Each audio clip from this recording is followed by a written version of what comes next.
warahmatullahi wabarakatuh. Apa kabar anak didikku yang soleh soleha? Sudah siap untuk belajar hari ini? Baiklah, kita mulai. N. Tanggung jawab. Menurut Kamus Besar Bahasa Indonesia, merupakan keadaan wajib menanggung segala sesuatunya, sehingga kata tanggung jawab adalah kesadaran manusia akan tingkah laku atau perbuatan baik yang disengaja maupun yang tidak disengaja. Tanggung jawab merupakan sesuatu yang harus dilaksanakan dengan sepenuh hati. Tanggung jawab menjadi bagian dari kehidupan manusia sejak lahir.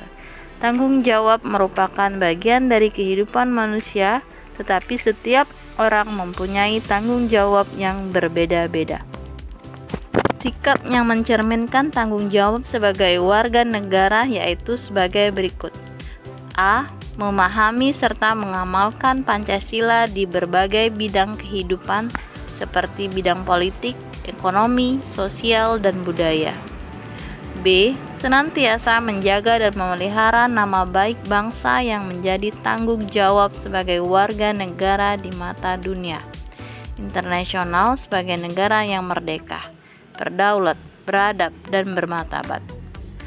C. Dapat meningkatkan wawasan kebangsaan agar senantiasa terbina rasa kebangsaan, paham kebangsaan, dan semangat kebangsaan pada setiap diri warga negara. D. Menjaga persatuan dan kesatuan bangsa serta menghindari sikap yang diskriminatif. E.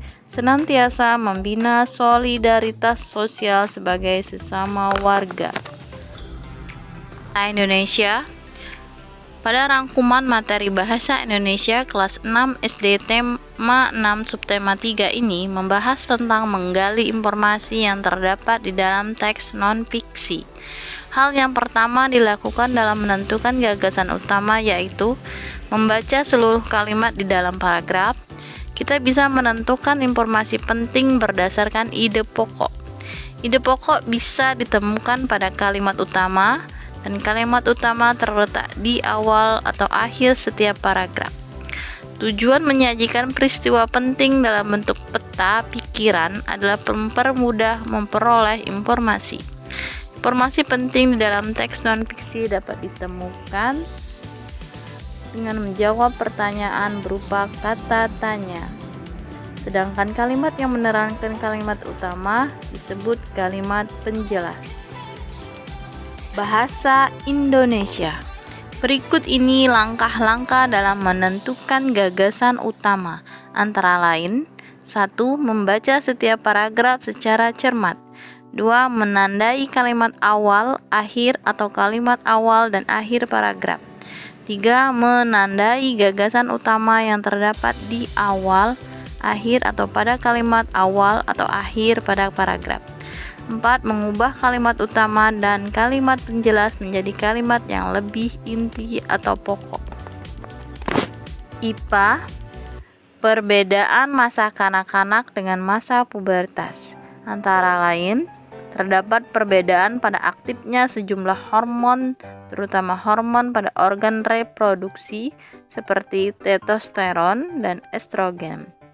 Persamaan masa kanak-kanak dengan masa pubertas antara lain, beberapa ciri-ciri biologis pada anak-anak masih sama pada masa pubertas, seperti warna kulit, bentuk rambut, kuku, dan sebagainya. Di subtema 3 juga masih membahas ciri-ciri pubertas pada anak laki-laki dan ciri-ciri pubertas pada anak-anak perempuan. Di sini tidak Ibu jelaskan lagi. Jika anak didikku masih bingung, masih belum paham benar, bisa tonton lagi video Ibu rangkuman tema 6 part 1 dan part 2. Di situ sudah dijelaskan ciri-ciri anak pubertas pada anak laki-laki dan juga pada anak perempuan. Di sini sedikit Ibu jelaskan testosteron.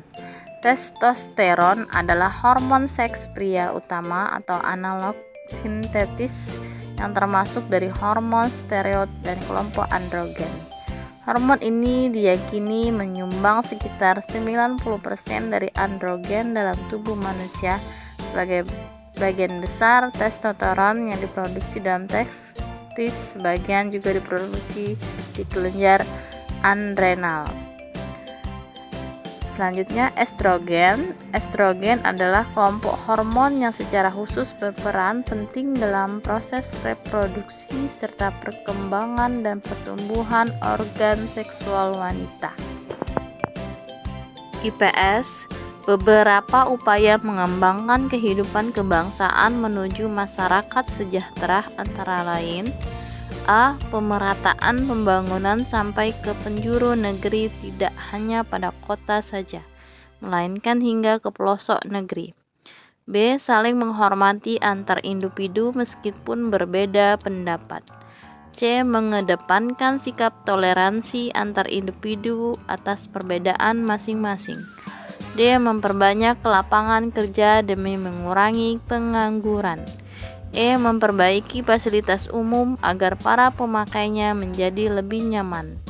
F. Membayar pajak tepat waktu yang nantinya untuk membiayai pembangunan di penjuru negeri.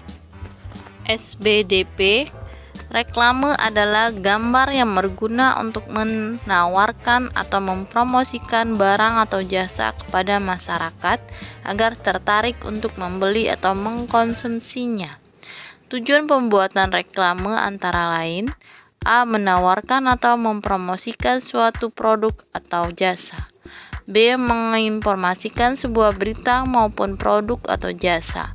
C. Mengajak masyarakat melakukan sesuatu hal.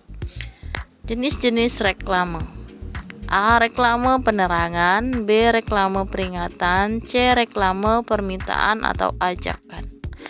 Perbedaan reklame audio dan reklame audiovisual.